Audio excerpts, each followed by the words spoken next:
Queremos que el Señor aumente nuestra fe aquí en María Evangelizadora Radio, un pedacito de cielo en tu hogar. Nos complacemos en presentar Crece en tu fe con nuestro hermano Américo Tejada. Que nunca olvide tus promesas. Saludos en este glorioso día y bendiciones a los clientes que escuchan María Evangelizadora Radio, que están sedientos de la palabra de Dios. Les envía un saludo tu hermano Américo Tejada, de la parroquia San Simón Estac San José, que está localizada en el Bronx y pertenece a la Arquidiócesis de Nueva York. Estamos aquí todos los miércoles de 4 a 5 p.m. y los sábados de 9 a 10 a.m., hora de Nueva York. A los hermanos y hermanas que viven en el Bronx, la ciudad de Nueva York, si quieren ponerte en contacto con su servidor, pueden llamarme al 718-933-5299. En este segmento de estudios bíblicos titulado Crece en tu fe, estamos estudiando el credo de los apóstoles, que es la profesión de nuestra fe católica, donde profesamos una sola fe en los misterios, en las doctrinas que solo podemos conocer gracias a la revelación divina que nos afirma que Dios es una trinidad de personas divinas y nos dice que no creemos en fórmulas, sino en las realidades que esas fórmulas expresan, y que la fe nos permite tocar.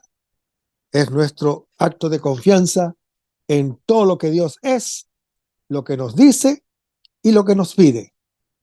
Nuestro objeto no es un enunciado, sino una persona, porque no se puede amar a quien no se conoce. Que los artículos del credo de los apóstoles nos acompañen en el camino hacia el conocimiento, que es nuestro camino hacia el amor.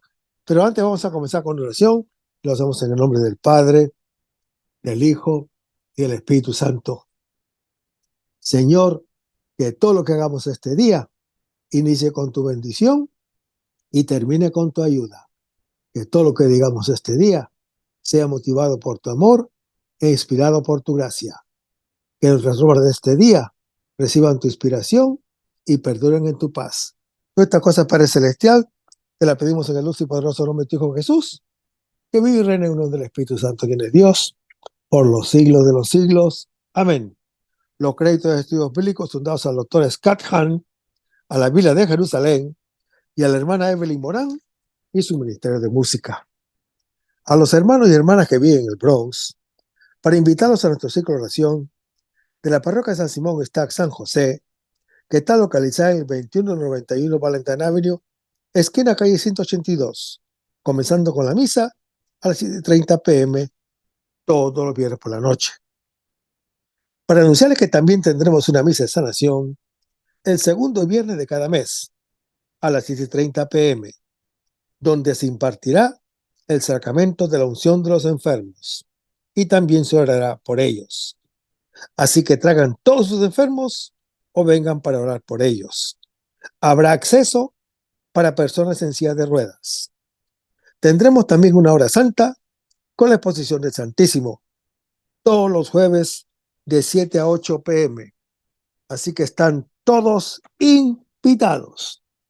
En el segmento anterior estamos hablando sobre Juan capítulo 14 y decíamos de que el Señor Jesús es el camino porque es la vida. En el prólogo del Evangelio según San Juan se dice: en el verbo estaba la vida y la vida era la luz de los hombres. Y esto está en Juan capítulo 1. El Señor Jesús declaró más tarde y nos dice: como el Padre tiene vida en sí mismo, así también dio al Hijo tener vida en sí mismo. Y lo dice en Juan capítulo 5. En el discurso eucarístico se presentó como fuente de vida cuando dice: como me envió el Padre que vive y yo vivo por el Padre, también el que me come, también él vivirá por mí. Y lo dijo en Juan capítulo 6. Describió su venida al mundo como una misión de vida. Dijo: el que me sigue no camina en la tiniebla, sino que tendrá la luz de la vida. Y lo dijo en Juan capítulo 8. También dijo, yo vine para que tengan vida y la tengan en abundancia, en Juan capítulo 10. Y finalmente, hermano que me escuchas, ante la tumba de Lázaro muerto, proclamó solemnemente, yo soy la resurrección y la vida, en Juan capítulo 11. Hermanos, las palabras del Señor Jesús van más allá de la pregunta del apóstol Santo Tomás. Ser el camino, la verdad y la vida es lo propio del Hijo de Dios, hecho hombre. Es la verdad porque enseña quién es Dios y cómo la auténtica adoración ha de ser en espíritu y en verdad, según lo anuncia Juan capítulo 4. Es la vida por tener desde toda la eternidad la vida divina junto al Padre Celestial, según lo anuncia Juan capítulo 1. Y porque nos hace, por la gracia, partícipe de esa vida divina. Y al asumir la naturaleza humana, es camino para llegar a Dios. Todos estos sintetizan los bienes que recibimos de Él, los creyentes. El apóstol Tomás objeta que los discípulos, como ignoran dónde va el Señor Jesús, no reconocen el camino. Ninguno está tan extraviado como que no sabe dónde ir o a dónde ir. El Señor Jesús responde que conocerlo a Él es el camino, no la ley mosaica, sino el Hijo de Dios. Es el que nos lleva hacia Dios, porque revela la verdad de que Él es Padre y nosotros somos sus hijos. Hermanos, esta verdad es para nosotros la vida. Conocerlo a Él es conocer al Padre Celestial y la propia realidad como hijos. Hermanos, el Señor Jesús da la vida solo a aquellos que acepten su palabra, que es verdad. El Señor Jesús es vida porque es luz, porque es verdad, porque es el revelador de Dios. Dice el Señor Jesús, el que oye mi palabra y cree en el que me envió, tiene vida eterna. Y lo dice en Juan capítulo 5. Y también dice, las palabras que yo os hablo son espíritu y son vida. Y lo dice en Juan capítulo 6. Hermanos, la Iglesia Católica, desde el principio, o sea, 2000 años atrás, lleva dentro una pregunta. ¿Qué hacer en este tiempo entre su partida y su regreso? La comunidad de creyentes nace ahora, como entonces, de una comprensión profunda de su partida. El Señor Jesús no está ausente. Dio comienzo a una nueva presencia que se concreta en amarnos como Él nos amó.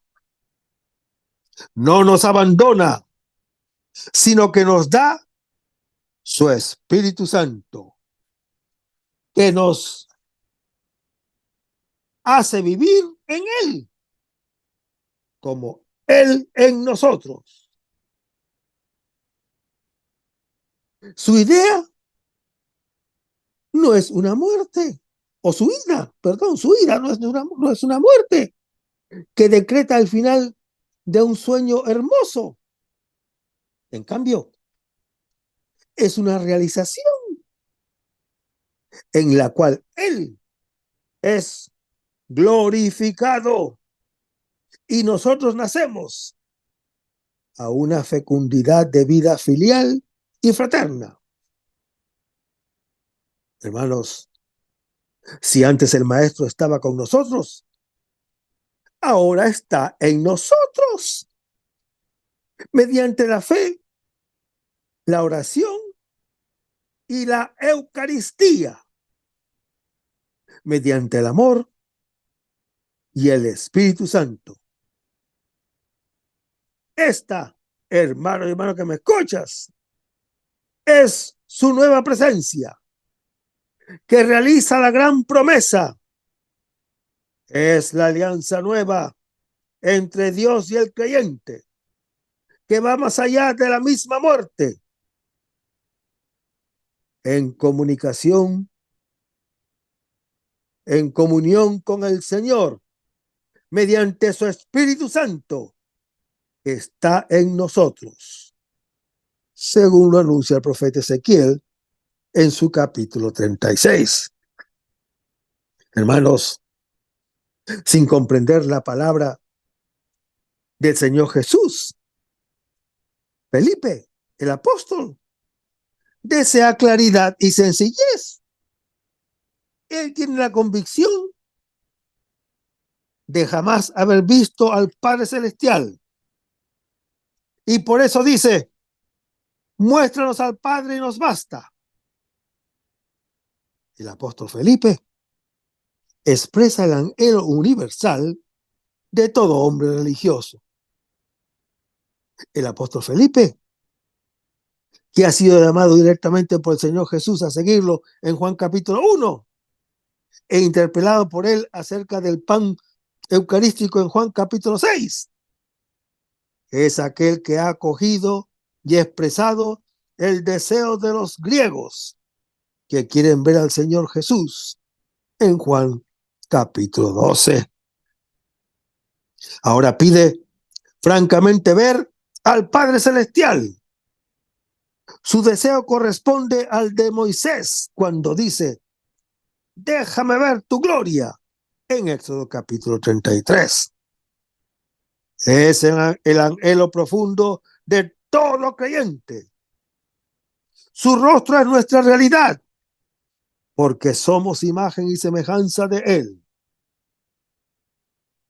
Si el apóstol Tomás no conoce el camino de la o de la verdad y de la vida, aunque la tenga delante de sí, el apóstol Felipe no ve al Padre Celestial, aunque tenga ante sus ojos el rostro en el Hijo de Dios. En Juan capítulo 6, el apóstol Felipe tampoco comprende el don del pan que el Señor Jesús está a punto de ofrecer. Ahora le pide que haga lo que desde siempre ha hecho: mostrar al Padre Celestial. Las cosas más evidentes se comprenden de últimas. El principio está claro. Solamente al final, la intervención del apóstol Felipe da ocasión para que el Señor Jesús revele su pensamiento con plenitud cuando les dice, ¿tanto tiempo hace que estoy con ustedes y no me conoces, Felipe? El que me ha visto a mí, ha visto al Padre. Hermanos, a pesar de la vida vivida cerca del Señor Jesús y del conocimiento que los discípulos tienen de Él, no han acabado de conocerlo. El Señor Jesús dice, el que me ha visto a mí, ha visto al Padre. Esta afirmación explica lo dicho al fin del versículo 7, donde se lee: si me conocen a mí, conocerán también a mi Padre. Desde ahora lo conocen y lo han visto. Sí, los discípulos conocen ya al Padre Celestial y lo han visto, porque viendo al Señor Jesús, se ve al Padre Celestial. El Señor Jesús es la revelación del Padre, y el Padre Celestial se está revelando en el Señor Jesús. Los judíos no han conocido al Señor Jesús y por eso no han conocido al Padre Celestial, según lo anuncia Juan capítulo 8. Pero los discípulos sí lo han conocido, aun cuando sea imperfectamente. Por lo tanto, hermano que me escuchas, ya desde ahora, al conocer al Señor Jesús, han conocido al Padre Celestial.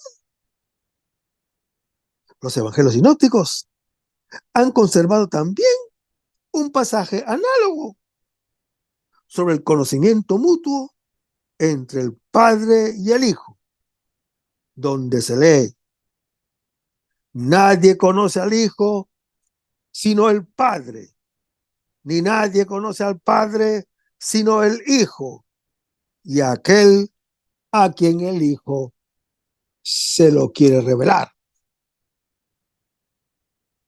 En Mateo 11 y Lucas 10, conocer a Cristo es conocer a Dios.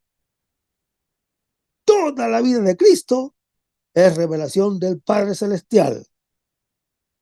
Sus palabras y sus obras son silencios, y sus sufrimientos, su manera de ser y de hablar.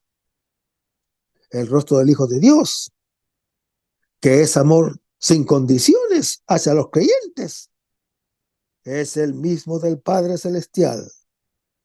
Conocer y ver al Padre Celestial equivale a conocer o a creer que el Señor Jesús está en el Padre y el Padre está en Él. Se habla de inmanencia recíproca entre el Padre y el Hijo. El amado permanece en el que lo ama. Su amor recíproco hace que el uno sea morada del otro. No obstante, hermano que me escuchas, es importante ver al Señor Jesús correctamente. El credo es como un objetivo limpio, transparente y preciso, con el que sabemos que vamos a obtener una imagen exacta, sin filtros, sin matices o sin matices y sin distorsiones. Hermanos, el credo nos presenta una frase sencilla que es verdad en muchos y diversos sentidos.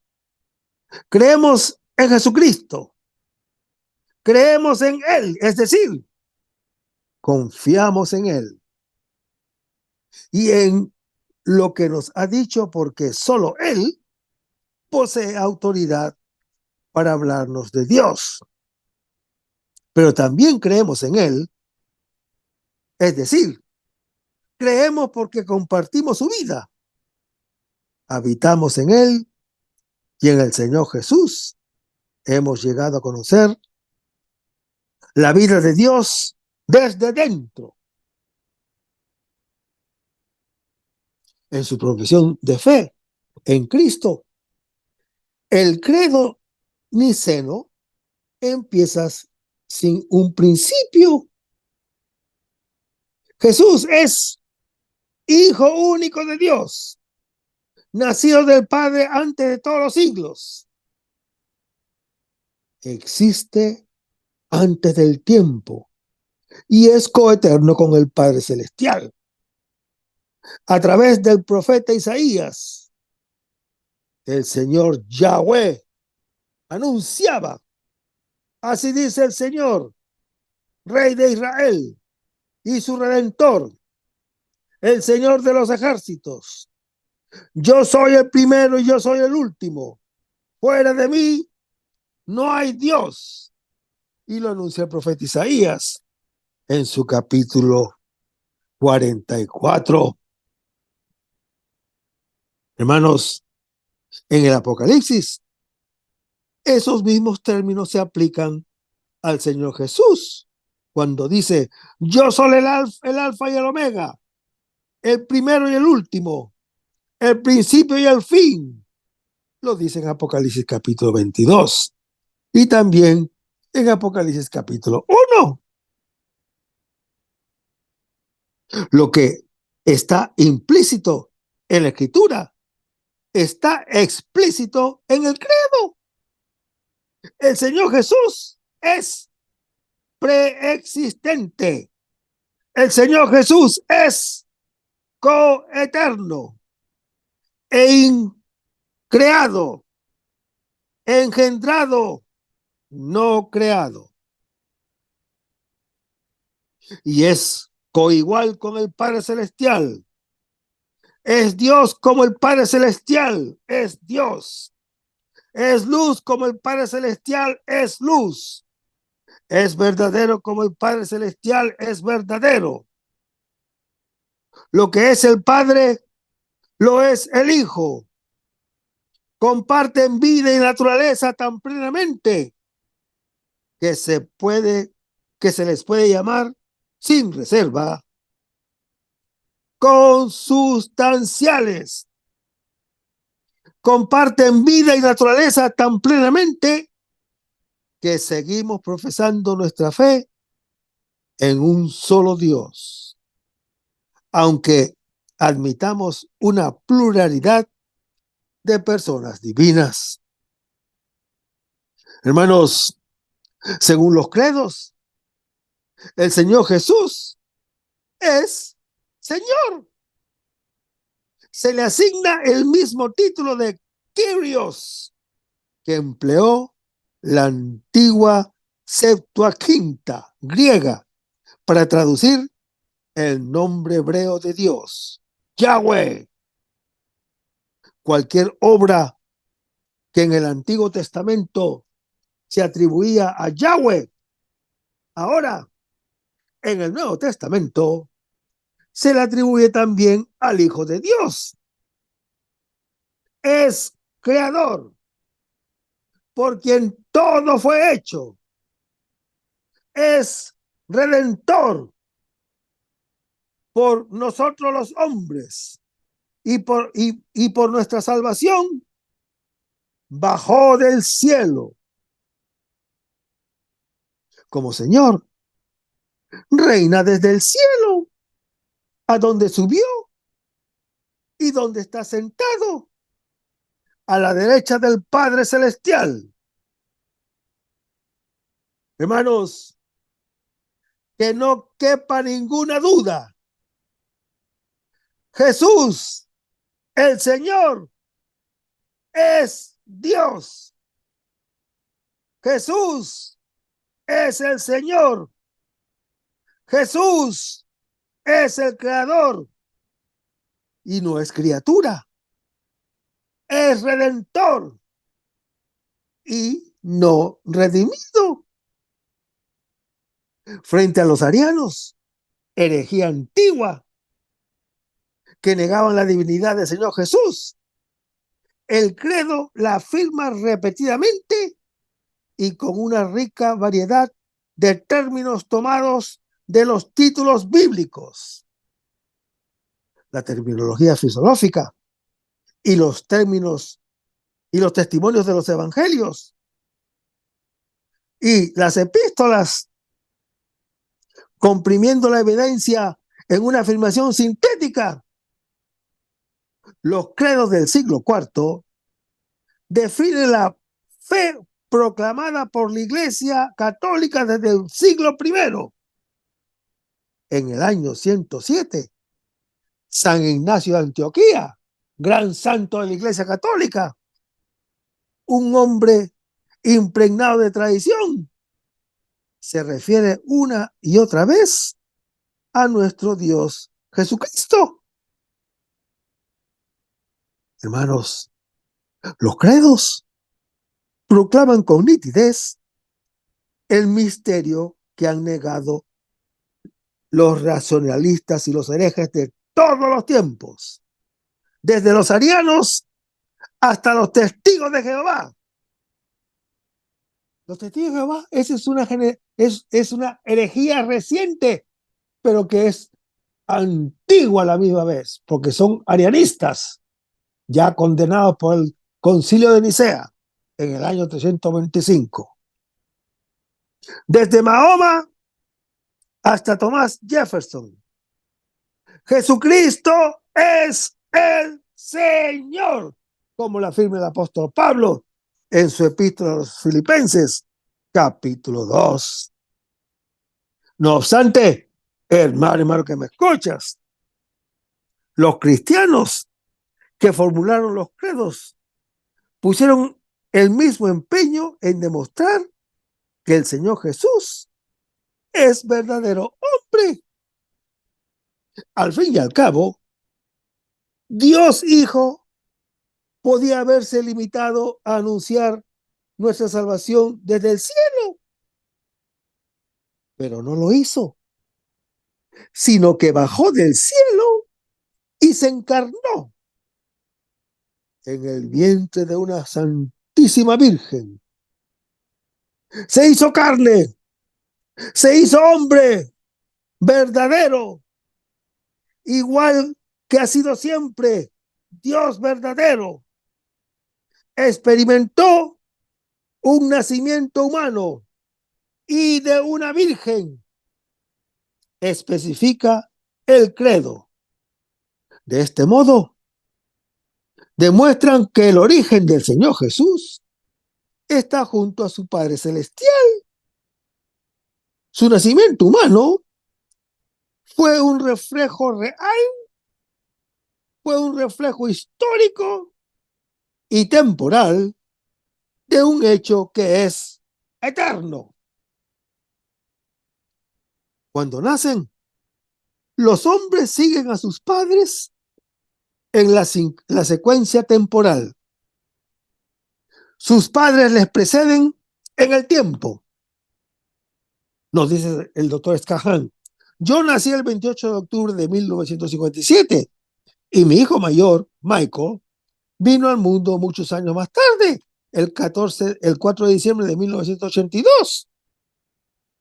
Así es como funciona la generación humana, porque es natural.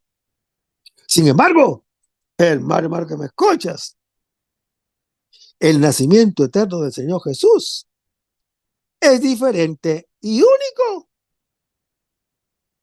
Es sobrenatural, puesto que Dios trasciende el tiempo y es inmutable. El Padre y el Hijo son coeternos y coeternos con el Espíritu Santo. Su relación es una relación de generación, pero de una generación distinta de la mía. El Padre siempre ha sido Padre y siempre es Padre, porque está siempre engendrando al Hijo, el unigénito. Así pues, hermano que me escuchas, cuando recitamos el credo, nos elevamos, levantamos la mirada desde esa posición elevada y privilegiada que ha elegido Dios en esta tierra. Puesto que Cristo nació del Padre antes de todos los tiempos, es verdaderamente divino y al nacer de una virgen en Belén, es realmente humano, sin dejar de ser verdadera y plenamente divino. Los credos, al igual que los evangelios, se esfuerzan por asignar al Señor Jesús el lugar que le corresponde, no en el mito, sino en la historia. El Evangelio según San Mateo ofrece una genealogía exhaustiva, mientras que la del evangelista Lucas es aún más extensa y cubre más generaciones. El evangelista Lucas nombra también a los emperadores y gobernantes vigentes en momentos claves de la vida del Señor Jesús. La historia cristiana no es un érase una vez, sino es un hace mucho tiempo en una galaxia muy, muy lejana. Hermanos, el Verbo se hizo carne en un momento aproximadamente constatable y en un lugar localizable. Por eso los credos están o citan nombres, no solo el del Señor Jesús, sino el de su madre, María, e incluso el de Poncio Pilato, el hombre que lo condenó a muerte. Poncio Pilato, el procurador romano, es muy conocido en las fuentes romanas y judías. Su nombre aparece en algunas inscripciones. Nombrado quinto prefecto de la provincia de Judea por el emperador Tiberio, dejó una huella imperecedera. Los judíos, que lo tenían por impío e insensible a sus costumbres, lo aborrecían. Poncio Pilato profanó Jerusalén, la ciudad santa, colocando estandartes con la cabeza de un jabalí, que es un animal impuro. Su recuerdo ha sido preservado por los historiadores contemporáneos a él y por otros posteriores, casi siempre bajo una luz desfavorable. Así que los creyentes no tenían nada que ganar incluyéndolo en el credo. Nada excepto una marca de precisión histórica. Evocar su nombre significaba insistir en la historicidad del Señor Jesús y de todo el relato. El Verbo se hizo carne y habitó no solo entre los justos, sino junto a los pecadores más célebres e inicuos.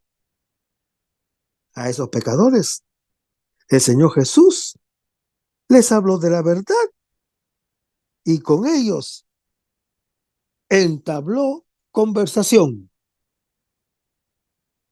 Hermanos, el Hijo de Dios estuvo ante el Tribunal de Justicia del mismo régimen que durante siglos persiguió a sus seguidores.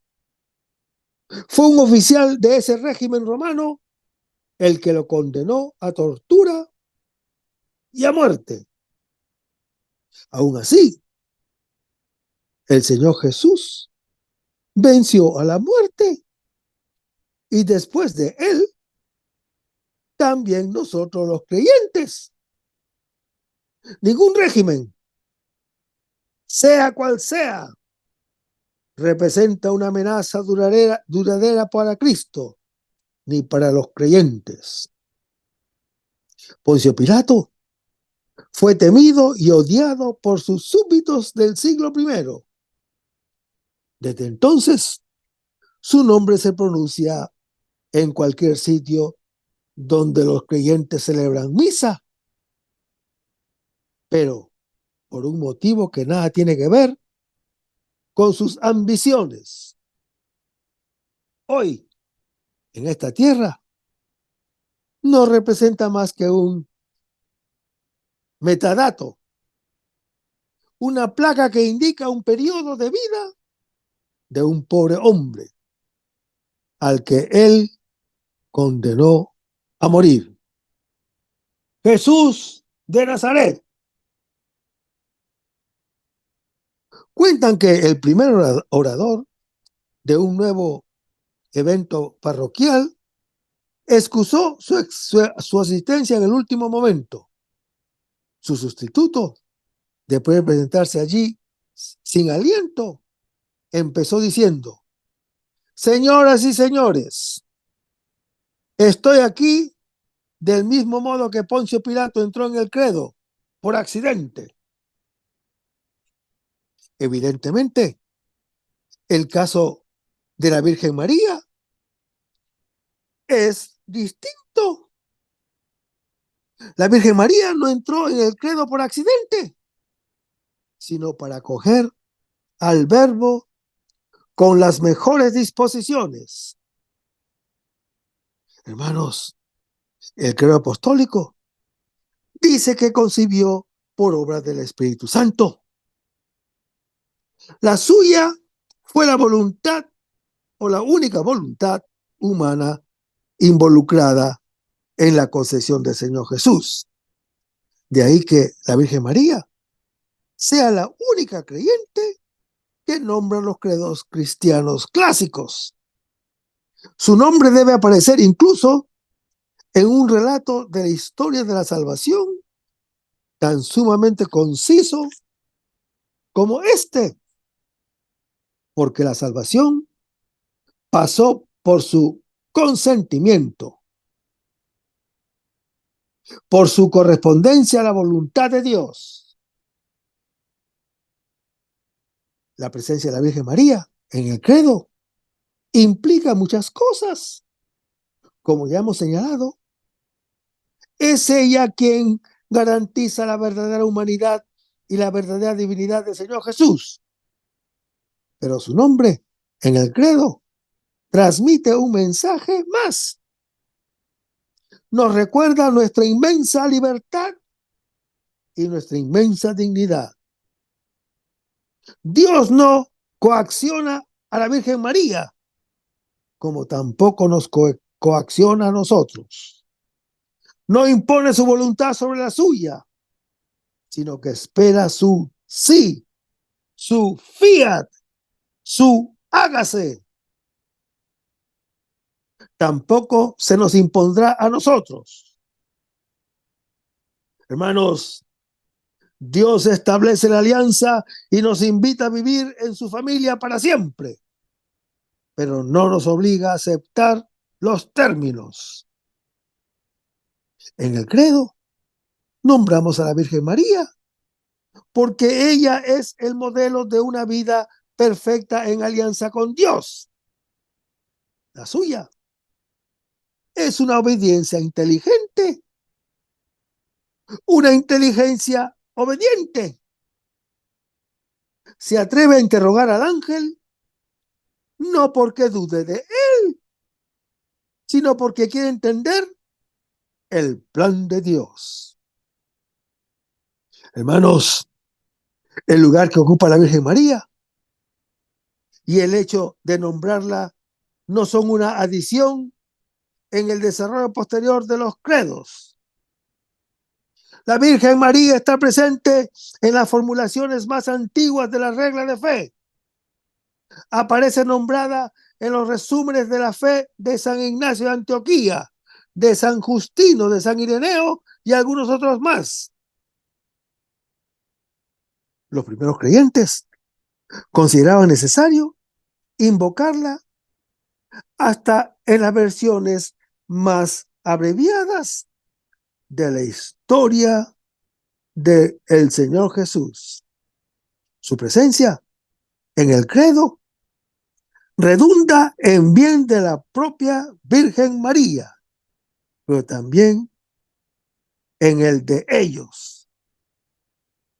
Todos los credos que invocan a la Virgen María le asignan un título de la Virgen. De hecho, su virginidad es algo esencial en la historia. No obstante, en este caso, esa invocación cobra aún más importancia, pues en el mundo antiguo, la virginidad se consideraba una condición vergonzosa, algo de lo que lamentarse, como lo pueden ver en Jueces capítulo 11. Las vírgenes eran mujeres que carecían del apoyo o la protección de un hombre y, por lo tanto, personas por lo general vulnerables y sin recursos. El valor de una mujer se medía en relación con los hombres, el padre, el esposo y los hijos varones. Con la venida de Cristo, esos valores se invierten totalmente. Ahora, los pobres son bienaventurados, igual que los que tienen hambre y los proscritos, como está en Lucas capítulo 6, versículos 20 al 23. Hermanos, aquí el evangelista San Lucas resume en 4 las 9 bienaventuranzas del evangelio, según lo anuncia Mateo capítulo 5, y las acompaña de 4 antítesis o ayes. De este modo, la bienaventuranza e imprecación se iluminan mutuamente. Es la buena noticia que el Señor Jesús dio a los pobres, a los cuales y para los cuales anuncia el cumplimiento de la promesa. Es el juicio de Dios sobre el mundo, que revela su modo de evaluar la realidad. Es opuesto al nuestro. Y su modo de salvarnos, tan diferente del que nosotros pensamos. Hermanos, las bienaventuranzas constituyen el manifiesto del reino de Dios, que establece como principio de todo la misericordia. Esta viene a ser la nueva ley, código de vida nueva para el que acoge al reino. A ella están ligados los frutos de la vida y la misma salvación. Esta proclama del reino es lo que el Señor Jesús realizó en su vida, que culminó con su pasión y resurrección por nosotros. Hermanos, las bienaventuranzas para los pobres y las lamentaciones para los ricos no se han de leer en clave moralista, como si dijeran lo que debe hacer el hombre. Dicen más lo que hace y cómo actúa Dios en la historia humana. Al bajar del monte, Moisés reveló lo que debía hacer el hombre. Ahora, en la bajada a la llanura, el Señor Jesús revela lo que hace el mismo Dios. En su misterio de muerte y exaltación, vemos cómo Dios ofrece como un don su reino. En su resurrección, realiza en primera persona la bienaventuranza, identificando consigo mismo a todos los pobres. en la saciedad del banquete mesiánico y en la alegría de la victoria, es una palabra que está dirigida a quien, después de descubrir el tesoro, quiere vivir en plenitud sus frutos, dispuestos a abandonar todo lo que es impedimento a esto. Su actitud de asumir el cuidado de toda miseria es su señal mesiánica, según lo anuncia el evangelista Lucas en su capítulo 7. Saciará con su pan a estos hambrientos, como lo anuncia Lucas capítulo 9, y enjugará con su consuelo sus lágrimas, según Lucas capítulo 7. Hermanos, sobre una de las colinas próximas a Cafarnaúm, el Señor Jesús expone el nuevo espíritu del reino de Dios. Es una invitación a un nuevo modo de vivir. Proclama que los socialmente considerados desgraciados forman el reino de Dios, que es la comunidad de creyentes. Estas bienaventuranzas van dirigidas a los que no tienen lo necesario para una vida plenamente humana. Hermanos, el Evangelio da un vuelco a las situaciones presentes y los pobres son los que contribuyen de un modo indispensable a construir el reino, en contraposición a las bienaventuranzas. El evangelista San Lucas presenta unas lamentaciones que recuerdan las de Isaías capítulo 65, donde se lee: por tanto, así dice el Señor Yahvé, miren que mis siervos comerán, mas ustedes tendrán hambre. Miren que mis siervos beberán, mas ustedes tendrán sed.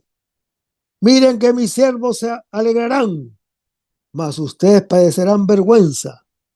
Miren que mis siervos cantarán con corazón dichoso, mas ustedes gritarán con corazón triste y con espíritu quebrantado gemirán. Hermanos, estas son lamentaciones parecidas a las que se hacían por los muertos, pero no son maldiciones. El rico se olvida de Dios y se vuelve impermeable a la gracia, como el rico malo y Lázaro, el pobre, en Lucas capítulo 16. Estas lamentaciones, hermano que me escuchas, son un signo de amor de Dios por los ricos, como las bienaventuranzas lo son por los pobres, porque ama a todos, aunque de distinta manera. A uno les asegura que destruirá las estructuras de la injusticia y a los otros les advierte que las riquezas traen consigo la muerte. Dice: bienaventurados los pobres. Y el resto, hermano que me escuchas, lo vamos a ver en el próximo segmento. Manténganse en sintonía.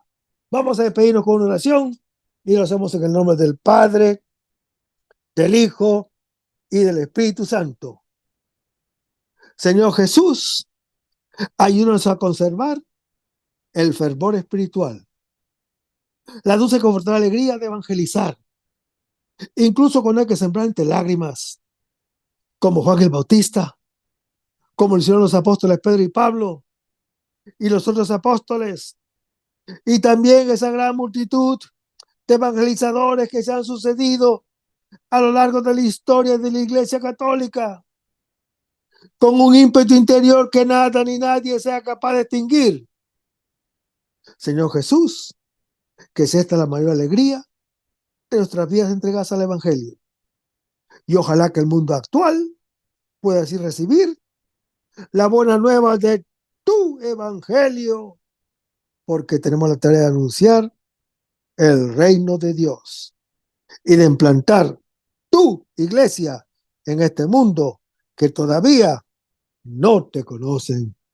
Todas estas cosas, Padre Celestial, te las pedimos en el dulce y poderoso nombre de tu Hijo Jesús, que vive y reina en unión del Espíritu Santo, quien es Dios, por los siglos de los siglos.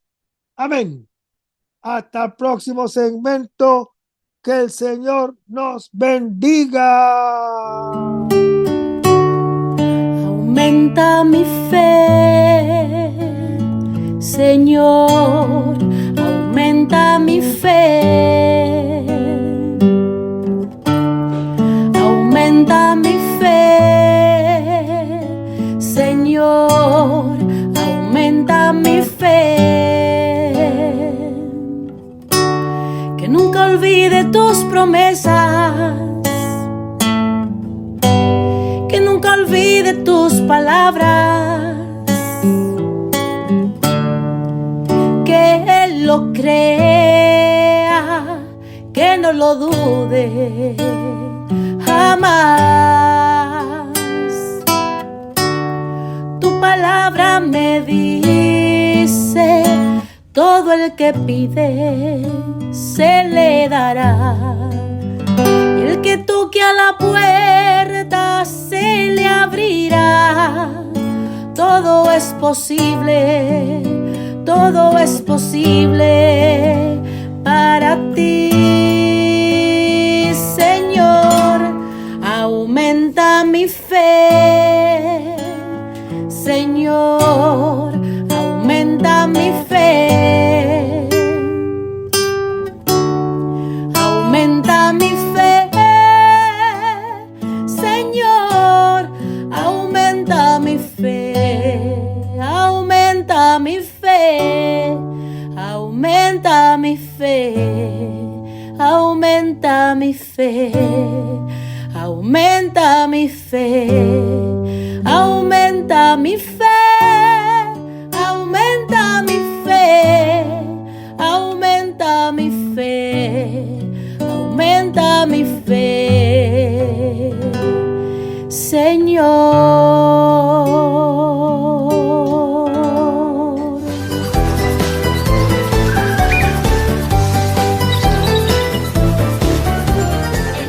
María Evangelizadora Radio. Un pedacito de cielo en tu hogar. Evangelizando para el mundo. 100% católica.